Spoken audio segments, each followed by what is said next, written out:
Hepinize selam arkadaşlar. Minecraft'ı yeniden yükledim. Şimdi parkur yapacağım. Bakalım nasıl yapacağım. Haydi başlayalım.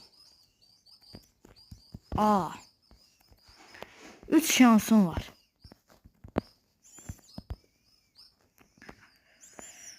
Bir iki yıldır oynamıyorum diye zayıfım parkurda.